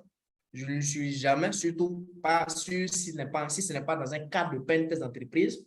Une fois qu'il t'a piraté, toi, il arrive à pirater tous ceux qui sont dans le même réseau que toi, qui sont faillibles à une certaine faille. Et ça, c'est par rançon, il commence à crypter les données. Mais on arrive à décrypter facilement. Donc, tu dois déjà savoir comment est-ce que ça se fait. Ça fait un. De deux, au niveau des programmes, déjà, vous devez savoir aussi comment est-ce que les protections des réseaux sociaux se font. Parce qu'il y a des entreprises aujourd'hui, il y avait une entreprise qui m'avait appelé ou disait comme ça que des personnes ont cloné leur Facebook et lorsque les clients doivent les appeler, au fait, ces personnes appelaient les clients à la base, prenaient des commandes et les clients venaient se plaindre chez eux, disant qu'ils ont les preuves qu'ils ont envoyé l'argent. Donc, vous devez savoir déjà comment est-ce que les protections des réseaux sociaux se font. Également, vous devez savoir aussi comment est-ce que la cyberdéfense se fait avec FortiGate. FortiGate, pour ceux qui ne savent pas, c'est vraiment très important à maîtriser. C'est un firewall. Et lui, tu veux faut maîtriser l'administration et les sécurités en administration. Si tu ne connais pas le réseau, tu ne sais pas comment est-ce qu'on fait le paramétrage de FortiGate et tout, Bon, si tu n'es pas spécialiste dans le réseau, hein, mais si tu n'es pas spécialiste dans le réseau, cherche quelqu'un qui va t'aider. Ça, c'est obligatoire. Je tiens à préciser ça. En Parce que Opel, la ça, mon sécurité, frère, en Opel, il y a des enfants à 12 et 13 ans qui. Tu sais. dans la sécurité, bon, je vais juste dire certaines choses. Dans la sécurité, déjà, Adja demande d'activer la transcription en direct. Hein, refusé. Ok, dans la sécurité, déjà, ce que vous devez savoir, c'est que c'est par niveau. Donc, comme je dis, c'est par niveau déjà. Il y a le professeur de réseau et c'est une personne que j'admire beaucoup. Pourquoi je dis je l'admire beaucoup? Je ne cesse pas de le dire, même en classe de professeurs, qu'ils soient là, qu'ils ne soient pas là, ça, c'est pas mon problème. Je ne cesse pas de le dire. Les gens, et on me dit, mais pourquoi? Je dis, c'est quelqu'un, Joe, il maîtrise ce qu'il fait. Moi, c'est ce qui me plaît chez lui. Il sait ce qu'il fait, il sait ce qu'il dit. Et pour trouver ce genre de professeurs, il y a plusieurs professeurs qui ont déposé beaucoup de trucs pour chercher à donner cours ici. Ils savent. Lorsqu'ils rentrent en test avec lui, ils échouent. C'est une histoire de niveau. Donc, lorsque les gens qui sont à un certain niveau essaient de se rabaisser pour venir à notre niveau, nous devons tous leur rendre gloire et aussi leur donner des bénédictions terribles pour qu'ils soient vraiment à l'aise avec nous. Ensuite, il y a aussi le programme de formation aussi avec PF-Sense. Ce qui est bon avec PF-Sense, c'est qu'il m'expliquait comme ça qu'avec PF-Sense, en fait, ça permet de pouvoir faire le même type de sécurité, même peut-être plus que ça, peut-être plus que FortiGate, mais sans licence. Puis-je poser une question et je m'excuse de l'interrompre? Bon, s'il est là, hein, parce que si c'est un réseau, tu viens me poser des questions, je vais pas. Je suis cinglé de ça, mais je suis malade réellement, mais c'est moi quoi, je peux pas me changer, mais réellement, est-ce qu'il y a des formations pour sécuriser Meta, parce que c'est ce que je suis en train de travailler et c'est ce que je suis en train de chercher d'avoir et de savoir, mais franchement, votre système et votre académie, c'est ma meilleure actuellement. Après 26 ans sur Internet, je confirme que c'est la meilleure que j'ai passée. J'ai passé des formations ou bien des conférences avec des Italiens, des Marocains, des Israéliens, des Tunisiens, partout au monde. Franchement, ce que je suis en train de voir, votre représentation, elle est de la classe. Ça, c'est parce que vous avez eu le temps de chercher sur le terrain. Est-ce que vous savez qu'il y a des personnes qui nous négligeaient jusqu'à présent? Franchement, voilà. Et à la fin, lorsque les choses commencent à sortir, c'est là qu'ils voient. Parce que nos étudiants, même de plus de pratiquement 4 Notre mois, vie, quoi, qu'on est en train de voir. Voilà, justement, c'est comme si c'est familial ici. Voilà. C'est familial. C'est familial. On autorise, on se respecte. C'est quelque chose de... Waouh. Merci. Merci à vous. Au niveau de l'enquêteur informatique aussi, vous devez savoir que vous devez avoir des entraînements déjà. Il y a un livre qui sort très bientôt que je suis là écrit aussi avec l'apport du professeur de réseau sur comment devenir un pentester déjà parce que dans le pentesting déjà, tu dois savoir un peu le fonctionnement de comment est-ce que le réseau et les protecteurs réseau le font pour pouvoir mieux faire ton pentest. Parce que lorsqu'on t'envoie un pentest, il y a des personnes qui me font des fois rire. On lui dit de faire le pentest d'entreprise, il vient dire qu'il n'y a pas de vulnérabilité parce qu'il ne sait pas comment ça se passe. Dans son rapport, il n'y a pas de vulnérabilité. Parce que tout simplement, il ne sait pas dire comment est-ce que ça se passe.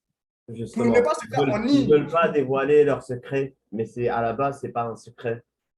C'est de la connaissance. Voilà. Il faut le partager, il faut avoir des personnes pour comprendre qu'est-ce qui se passe dans leur vie réelle, etc.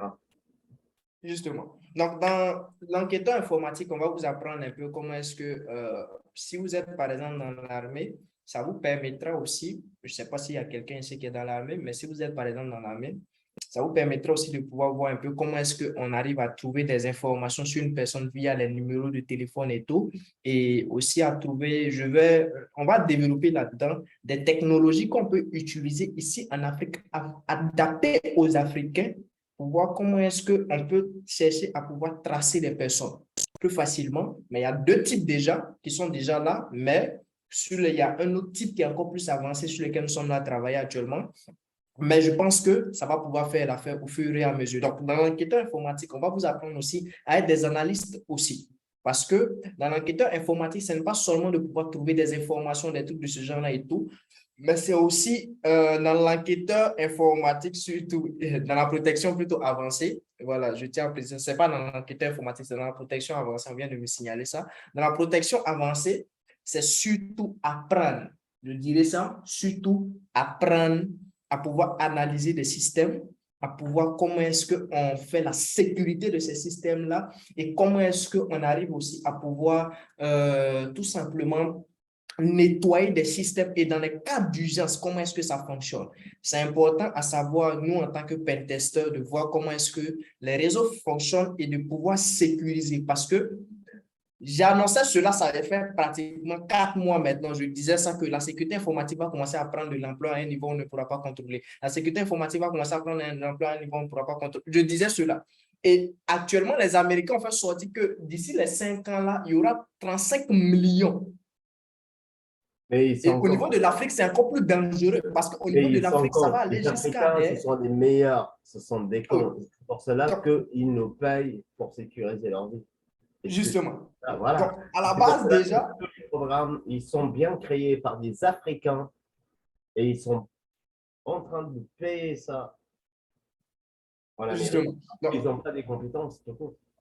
C'est comme ça. Bon, les Américains, là, eux, là, dans leur système, si tu es rentré dedans, tu vas te perdre tellement il y a trop de choses. Ils ont trop de maladies, ceux-là. On pense que ça va aller. Monsieur Ismaël, vous avez quelque chose à dire? Je vous écoute. Bonsoir. Vous allez bien? Oui, je vais bien, alhamdulillah. Dieu merci. OK. Bon, je conduisais comme ça, je suivais le webinaire en conduisant parce que j'étais sorti là. Oui. Vous avez abordé un terme, une formation qui m'intéresse trop parce que moi, je suis enquêteur numérique au niveau de la gendarmerie sénégalaise. Oui. Et donc, l'enquête sur l'informatique, ça pourrait m'intéresser. D'accord. Depuis, ça fait combien d'années, à peu près 6 à 7 ans que je travaille là-dessus, mais je n'ai jamais entendu une académie purement africaine ou bien africaine en quelque sorte qui parle de ces termes-là pour la plupart du temps. Ce sont des entreprises d'origine américaine qui nous forment comme Celebrite. Il y a Tracip qui est en France, ainsi de suite, ainsi de suite. Et vraiment, ça me fait plaisir ou bien de pouvoir participer à une formation parce que souvent, on paye beaucoup d'argent et les réalités ne sont pas les mêmes. Les équipements utilisés en Europe qu'on nous force à utiliser, il y aura également un déphasage entre les infractions ou bien le modus operandi que les délinquants font à l'extérieur, ça ne se passe pas réellement ici. Et souvent, il y a des cas qui sont traités et d'autres, on ne peut pas les traiter parce que les réalités ne sont pas les mêmes, les équipements ne sont pas les mêmes. Par exemple, si je donne un cas.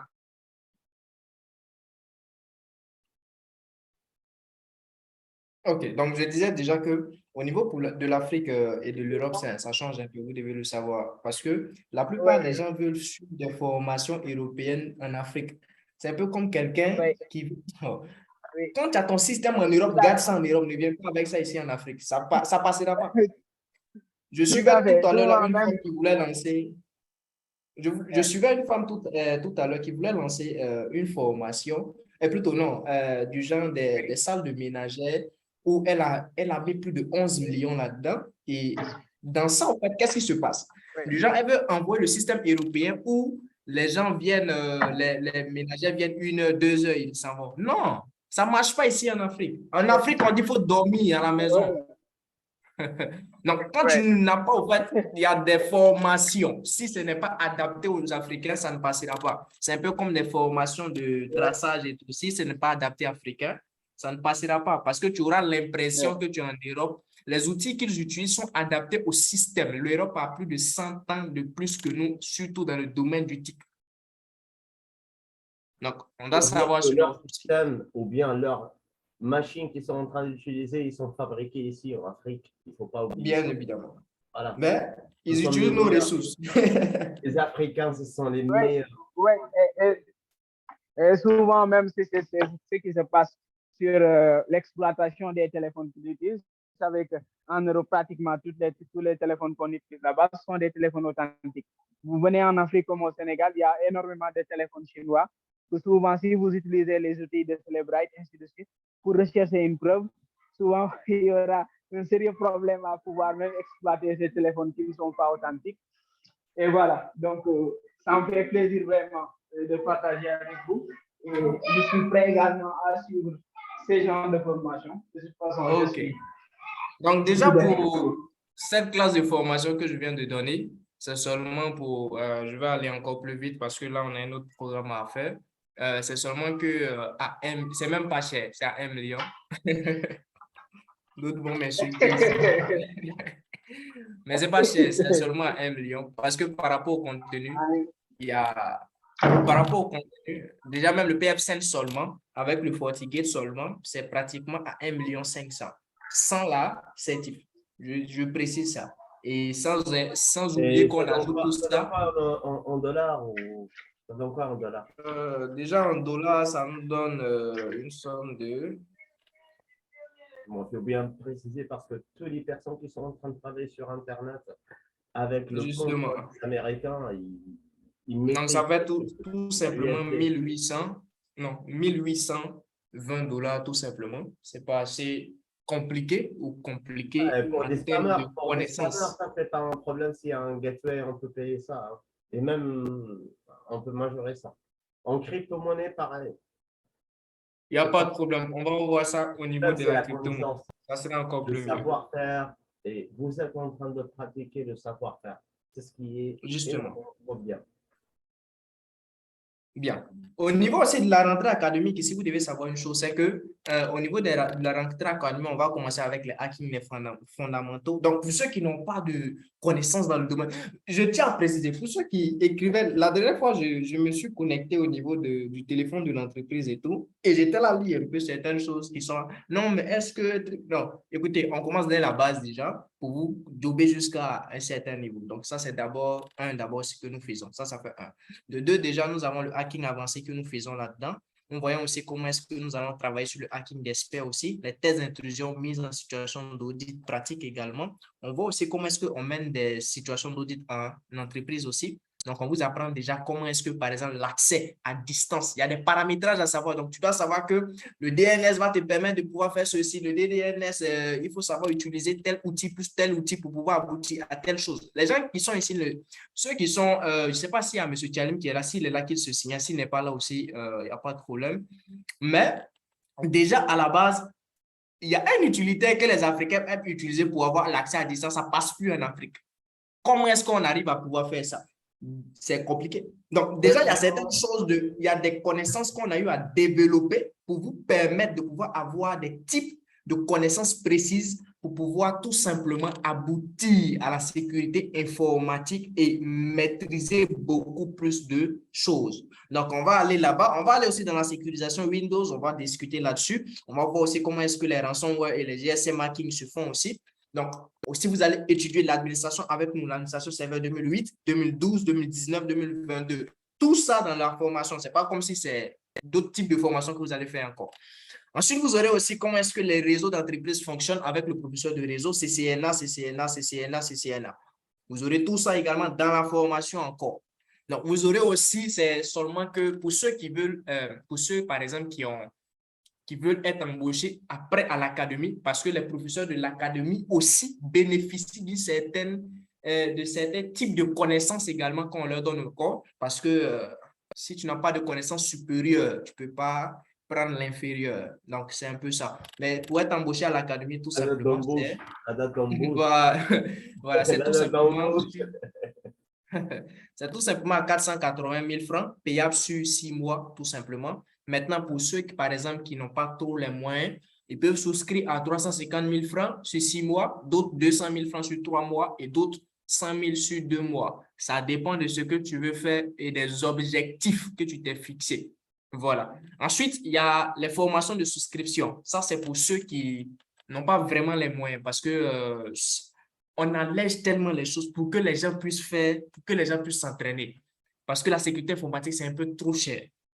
Il y a d'abord une formation de 8 mois où on vous forme.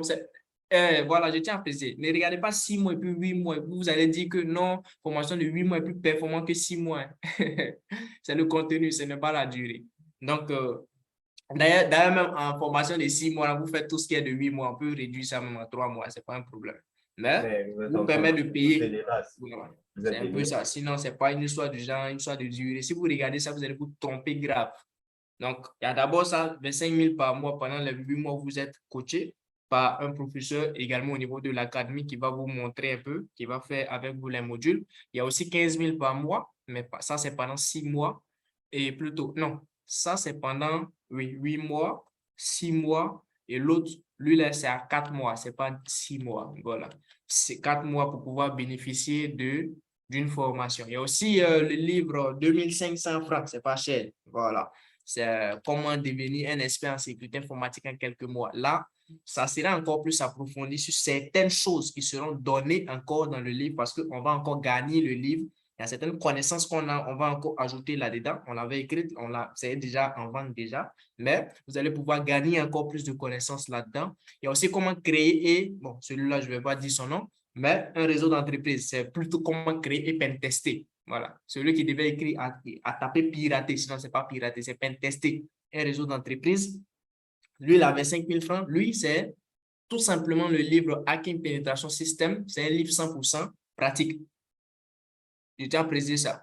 Pour ceux qui ont acheté, on savent déjà, tu lis, tu pratiques avec. En fait, quand tu lis, même, tu as l'impression que tu veux pratiquer. Donc, à la base, déjà, c'est comme une phobie. Le but de tout ce que nous écrivons, que nous lisons, que nous faisons comme vidéo et tout, c'est tout simplement pour pouvoir pratiquer. Lui, la 15 000 francs, il n'est pas assez cher. Il y a la formation aussi WordPress parce que pour d'autres aussi veulent faire. Ceux qui négligent WordPress, je reviens à vous d'abord. Sachez une chose, hein. Si vous voyez que WordPress est utilisé par la Maison Blanche, d'autres vont me dire, mais comment est-ce que vous savez ça? Faut chercher. En informatique, on ne pose pas de questions, cherche. Voilà, ça fait un. Si vous voyez que c'est utilisé, voilà. Si vous voyez que WordPress est utilisé par BBC America, je pense bien. Si vous voyez que c'est utilisé par, en tout cas, si vous voyez que c'est utilisé par les grandes, et puis c'est utilisé à plus de 43%, ça vous dit rien. Ça vous dit tout simplement que le monde est là changé. Le monde est là changé. Et le codage là, c'est pas mauvais. Il faut être dedans et puis il faut maîtriser le codage, mais aussi il faut aussi apprendre tout ce qui est des CMS. Et le CMS le plus puissant actuellement, on dit, quand tu arrives dans un pays de mort, Joe, il faut te tuer, tu seras mort aussi. Sinon, tu ne sais pas ce qui se passe dans le pays là, tout simplement. Donc, je vais dire quoi par là? Que tu peux maîtriser, tu peux coder, c'est bien, c'est pas mauvais. Et d'ailleurs, il faut coder. Voilà, je tiens à préciser ça, il faut coder. Et il y a même Code My Dream également qui était ici, mais je ne sais pas s'il est là qu'il fasse signe. Mais s'il n'est pas là, bon, on va devoir passer. Mais s'il est là, qu'il puisse faire signe. S'il est là, ok, bon, je ne le vois pas. Mais il y a Code My Dream, il y a l'entreprise Code My Dream avec laquelle on travaille également qui aussi propose comment est-ce qu'on code aussi. C'est important. Donc, tu dois apprendre les deux. Un, pour aller vite. Deuxième, pour pouvoir faire certains types de codage. C'est important à savoir. Donc, déjà, à la base, il y a un peu de ça que nous faisons. Voilà, je précise ça, c'est un peu de ça que nous faisons au niveau de l'entreprise. Donc, on va faire des sites e-commerce et tout ça, c'est fait là-dedans au niveau du site WordPress. Donc, c'est un peu ça que je voulais vous présenter au niveau de l'académie. Nous sommes là et nous travaillons comme nous pouvons travailler sur tout. Voilà, c'est un peu ça. Donc, pour ceux qui veulent, on dit bonjour pour le pack 4, pourrions-nous avoir le programme détaillé? Pour le pack 4, déjà, nous avons déjà envoyé le catalogue là. Si vous n'avez pas reçu, vous écrivez juste à l'académie, ils vont vous envoyer le catalogue qui détaille les cours que vous allez faire. Voilà. Donc, M. Henry, c'est un peu ça.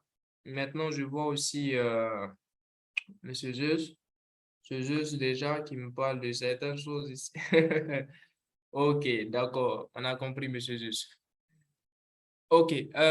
Si je viens un jour en Côte d'Ivoire, sache que je ne vous rencontre pas. Il n'y a pas de problème, M. Jérôme. Ok, donc, M.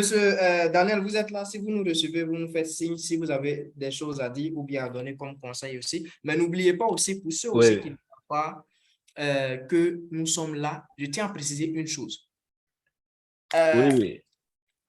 Il y a une formation que nous allons lancer spécialement sur FortiGate et puis sur PFSense. Ça va commencer tout simplement au mois d'août même, le 8 août. Déjà à partir de lundi, vous aurez tout ce qui est des informations. Ça, c'est pour ceux qui veulent se spécialiser en réseau, surtout. Là, vous aurez des connaissances encore plus détaillées sur certaines. Bon, quand M. Daniel parle, je ne parle pas derrière parce que je sais de quoi il est capable et je sais de quoi est fait M. Daniel. Il bosse dur, donc il va vous détailler des choses. Et puis, d'ailleurs, c'est même pas cher. Le même truc là, on l'a vu déjà, actuellement, c'est fait à 1,3 million, nous, on le fait à 200 000. D'autres m'ont dit, mais pourquoi? Non, on le fait à 200 000 parce qu'on veut que ça soit accessible à tout le monde. Vous connaissez déjà notre politique. Non, M. Daniel, si vous voulez ajouter quelque chose, je suis là. Oui.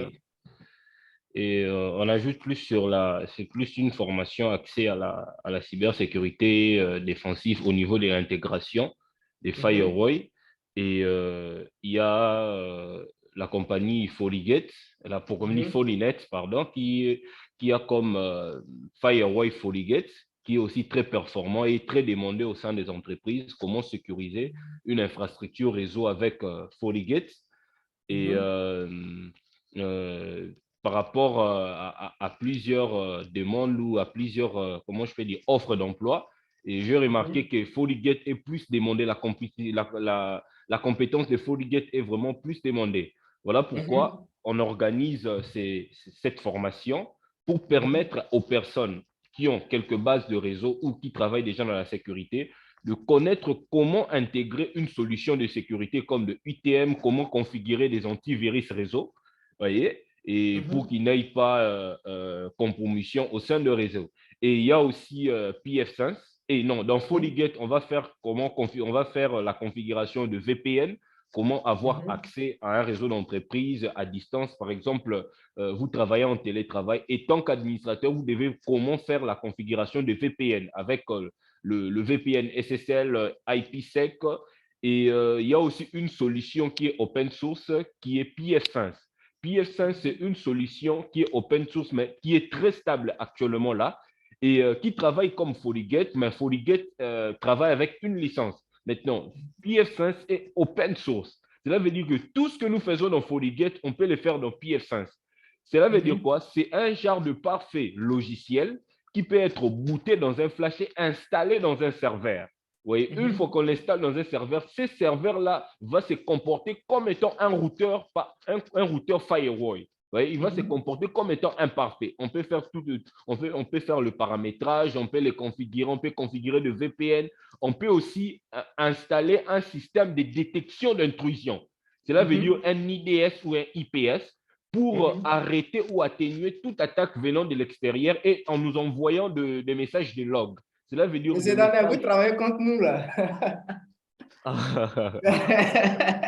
Contre nous, les hackers, vous travaillez fort contre nous. Oui, oui, oui. Je suis plus dans la sécurité des réseaux. Oui, oui, la sécurité des réseaux. Et oui, déployer de solutions de sécurité comme le IDS avec le module qu'on appelle le SNORC, la technologie SNORC, qui nous permet de faire la détection des intrusions. Il y a aussi l'ASA de Cisco. C'est une solution aussi qui est très utilisée. Et j'ai plus opté sur toutes ces solutions parce que ce sont des solutions qui sont très demandées et dont leur compétence est vraiment très demandée. Voyez? Voilà pourquoi pendant ces temps de formation, on va vraiment beaucoup plus parler de ces solutions UTM. UTM ou le Firewall Next Generation Firewall, le Firewall de nouvelle génération. Voyez? C'est vraiment ça comme présentation et comme je l'ai dit, ce sera vraiment 100% pratique parce que nous aimons expliquer la théorie dans la pratique. C'est ça vraiment. Justement. Oui, expliquer la théorie dans la pratique. Pas la théorie, mais on explique plus la théorie dans la pratique pour qu'on comprenne très bien. Et là, actuellement, je suis en Tunisie et je vois même M. Zes qui écrit. Et où en Tunisie, mon frère? Là, je suis un Tunisien. Putain. Vous êtes Tunisien? Ah bah ouais, je suis un Tunisien. Zes, il est bien connu au monde entier qu'il est un Tunisien. Et tous savent que je suis Kahlaoui. En Tunisie, on crame. C'est juste à côté du lac de quoi. Tout près, mon frère. Oui, moi je suis en Tunisie. Où exactement en Tunisie? J'habite à Tunis. À Phoenix, Carthage. Tunis. Ah, Tunis centre-ville. Oui, pas centre-ville, vers Jardin del Menza. Comment? Jardin del Menza. Ah, jardin. El Menza, El Menza. Menza, 6 ou 9. Pardon? Le Menza 6 ou le Menza 9. Non, Jardin del Menza, Ah, à côté de jardin Mila. del Menza. Ouais, Oui, oui, c'est tout près de chez moi, quoi. oui. C'est un pote. Merci. Merci.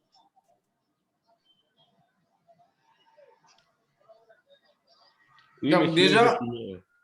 oui, monsieur Dana, vous finissez? Vous finissez? Non, j'ai déjà fini, oui. Ok, d'accord. Donc, déjà, c'est un peu ça, c'est un peu la présentation qu'on voulait faire. Je pense que déjà, on a 53. Il y a un autre programme assez chargé aujourd'hui. Donc, les dimanches, là, c'est chargé. Donc, pour ceux qui ne savent pas, les dimanches de 16h jusqu'à 22h, on est en ligne. Donc, si tu peux arranger ta connexion, je ne sais pas comment tu vas t'arranger, mais arrange ta connexion pour être en ligne de 16h à 20h, et plutôt à 23h. On est toujours en ligne et on travaille à ce dimanche-là parce qu'on sera déjà avec des personnes du séminaire qu'on va lancer, qu'on a déjà lancé. On sera avec eux déjà ce dimanche. Et aussi c'est quand déjà? Après ça, le 22, à partir de 20h, pour tous ceux qui sont dans le groupe gratuit, vous restez là. On va démarrer de 20h. On va démarrer déjà de 20h à 22h, 21h, des explications sur le hacking. On a déjà initié certains. On va encore initier encore d'autres. Voilà, on va plus les initier. C'est pas pour les experts, c'est pour les débutants. Donc, si tu es un expert, désolé, c'est pas fait pour toi. Parce que on ne peut pas commencer avec le niveau expert. On est obligé de commencer d'abord avec le bas niveau pour monter avec tout le monde. C'est un peu ça, puisque nous travaillons en groupe. Et c'est un peu ça. Donc, tous ceux qui sont là et qui sont dans le groupe déjà et qui sont déjà dans la formation gratuite, on va lancer à partir de 20h. Pour ceux du séminaire, 18h00, on démarre déjà la session et on va faire aussi éclater encore certains types de connaissances encore. Comme je le dis toujours, chez nous, on n'aime pas badiner sur les choses où on saute trop. On fait ce qu'il faut faire et on aboutit au résultat qu'on doit faire. Maintenant, le but, c'est que chacun puisse apprendre certaines choses et puis chacun puisse être concentré. On peut dire tous, on peut donner des connaissances assez énormes et tout, mais si tu ne bosses pas, c'est zéro. Ça, je le répète toujours, tu ne bosses pas, c'est zéro. Je ne vais jamais venir ouvrir ta tête et mettre tout ça dedans. C'est impossible. Donc, à la base, déjà, l'une des règles même qu'il faut respecter, c'est de bosser. C'est un peu ça. S'il n'y a pas d'autres préoccupations, on va fermer. Mais s'il y a d'autres préoccupations, vous pouvez tout simplement nous soumettre ça. Vous avez juste 2 minutes et on va fermer la session d'aujourd'hui.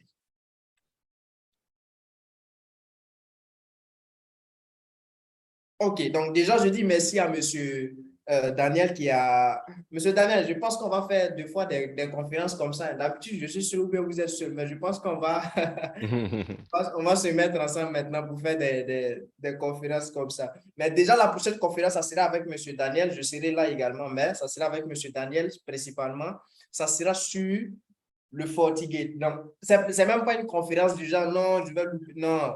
Il y a des connaissances qu'il va dévoiler encore là-dedans. Ceux qui sont un peu avancés savent des fois que dans nos conférences, on dit des choses normalement qu'on dit dans les classes payantes. Beaucoup le savent déjà, mais on ne va pas rentrer là-bas. Donc, déjà, je dis merci à M. Daniel déjà pour sa participation. Merci à M. Anoubé. Merci à M. Charles surtout. Merci à M. Koulibaly également. Merci à M. Harold. Merci à M. Henri. Merci à M. Ismaïla. Merci à M. Jérôme. Merci à M. Keita, merci à Mamedine, je ne sais pas si c'est monsieur ou madame parce que je ne maîtrise pas trop au niveau des langues. Merci à M. Martial également, merci à M. Je vois ici l'Académie. Merci à M. Mike également. Merci aussi à M. Soulville également. Oui, je pense que c'est ça. Cette fois-ci, il a bien prononcé. Merci à M. Techno, merci à M. Yoboué, merci à M. Zakaria, merci à M. Zeus, merci à M. Ou. Bon, je vois M. Adja, si je ne me trompe pas, hein, si je ne me trompe pas. Donc, merci à vous surtout. Et je pense que par la grâce de Dieu, on va se dire à dimanche. Donc, dimanche, déjà, on sera encore là pour encore une autre conférence. Le samedi, déjà, on va organiser encore une autre conférence. Et le dimanche également, on sera dans les conférences. Vous-même, vous savez, on ne répète jamais les thèmes chez nous, mais on fait conférence chaque semaine. Comment on fait? C'est une histoire de connaissance. Donc, plus tu apprends, tu as toujours à donner, mais moins tu apprends, moins tu as à donner. C'est ce que je voulais dire et je vous dis encore merci. Et comme citation, comme je le dis toujours, dans le hacking, tous les détails comptent. C'est ce que j'ai à donner comme citation que je donne déjà. Merci à tous et passez une très bonne soirée surtout.